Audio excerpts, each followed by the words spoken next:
You picture the desert, and you picture one thing blazing, relentless heat, a landscape of melted mirages, burning sand, and sunstroke. It's the ultimate symbol of fire and furnace. But what if I told you that the desert's most dangerous, most deceptive form is actually ICE? Not metaphorical ice, but actual frost, and temperatures that can plummet by 40, 50, even 60 degrees Fahrenheit in the space of a single sunset. This isn't just a weather change. It's one of Earth's most brutal, and least understood, thermal tricks. The desert doesn't just try to cook you, it tries to freeze you. And the chilling part, it happens almost every single night. Tonight, we uncover the strange physics of the desert and the simple scientific reason this place is Earth's fastest thermostat.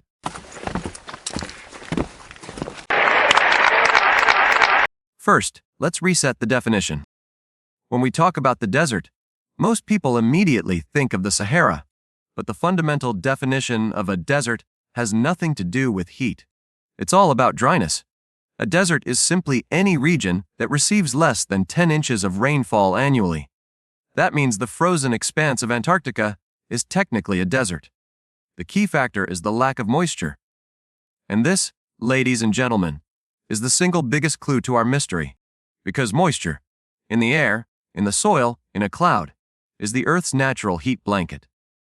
When you remove that blanket, temperatures have absolutely nothing to hold them steady.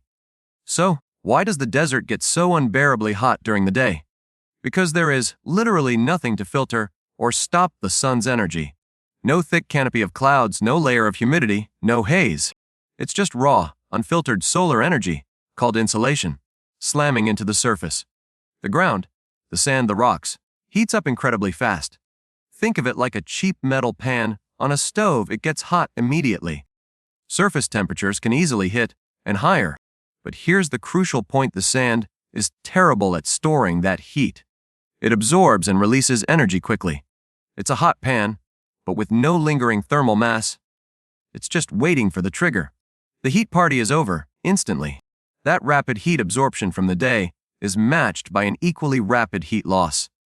Remember that natural heat blanket? The moisture in the air? It's gone. This is where the physics concept of radiative cooling comes in. And in the desert, it happens with ruthless efficiency. The heat the sand absorbed during the day has zero resistance. It simply leaks directly out into the vast, black void of space. Without the thermal blanket of moisture, temperatures can freefall in just a few hours. To understand this, think about your own home. When you're cold, what do? You grab a blanket. That blanket traps your body heat, reflecting it back to you.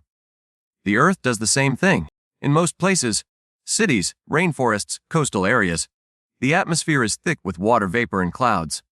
These elements act as a massive thermal blanket, trapping the outgoing infrared radiation and bouncing it back down to the surface. It insulates the planet. But in the desert, there's no moisture, no clouds. The signal is clear: no blanket, no heat retention. The warmth just says, "See ya," and escapes into space. The severity of this swing depends entirely on the dryness and altitude. Let's look at the global extremes. The Sahara, this is the classic example. Daytime highs often push 70 degrees, making it nearly uninhabitable. But the lack of atmospheric moisture means winter nights can easily drop to. That's freezing. The Atacama Desert, one of the driest places on Earth, and it's also high altitude. This combination is a thermal death sentence. Temperatures have been recorded dropping below freezing at night, even after pleasant, t-shirt weather days. The Mojave Desert, USA, a classic example of the sweet to shiver scenario. The bigger the temperature gap, the more exposed the landscape is to the vacuum of space. So, how does anything survive this daily thermal torture? Desert wildlife are not just survivors, they are thermal strategists. Gerbos don't just dig burrows, they dig thermal safe houses that maintain a relatively stable temperature all night. Sidewinder snakes use the very sand as their insulation, wiggling just beneath the surface to escape the brutal cold.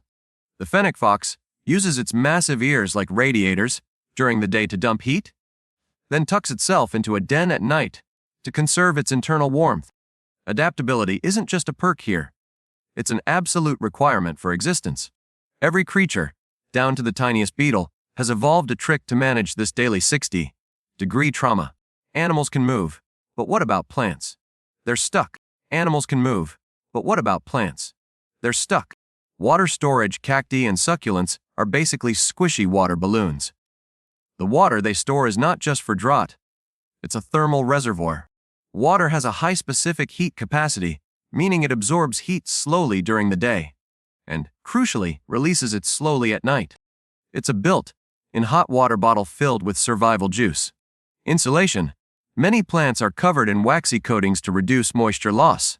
Others grow tiny, fuzzy hairs.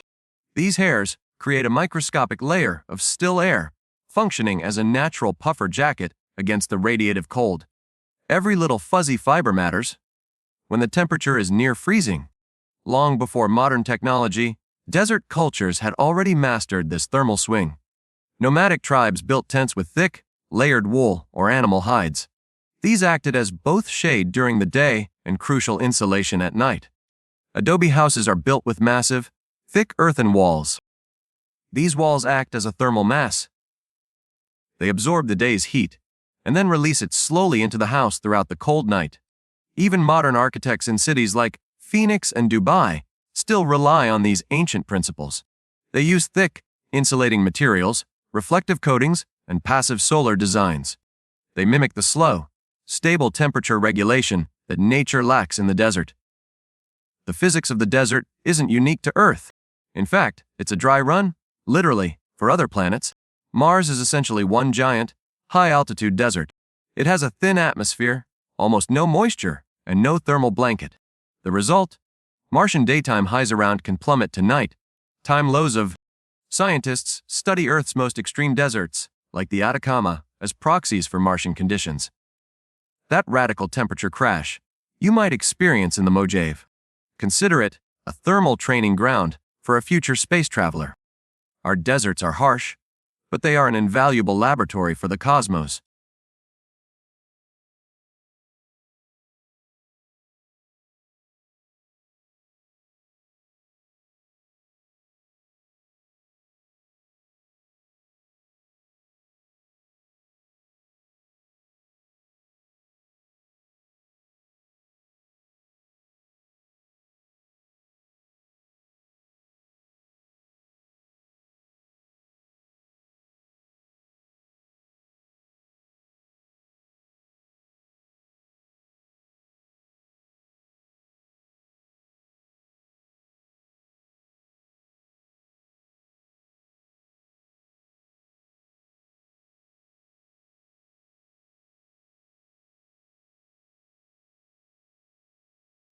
Here's the chilling kicker. Climate change is quietly stealing the desert's cold nights. Greenhouse gases trap more heat in the atmosphere, acting as an artificial, ever-present thermal blanket. Places that used to cool dramatically at night are now holding on to more warmth. This sounds like a comfort, but it's a disaster for the ecosystem.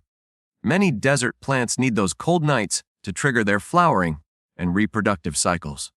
The desert is not just hot and dry, it is precisely calibrated. When we mess with the thermostat, we threaten the delicate, ancient rhythm that allows life to exist here. So, next time you see a desert, remember the full story. It's fire by day, ice by night, and beneath the chaos, a delicate balance that we are rapidly losing.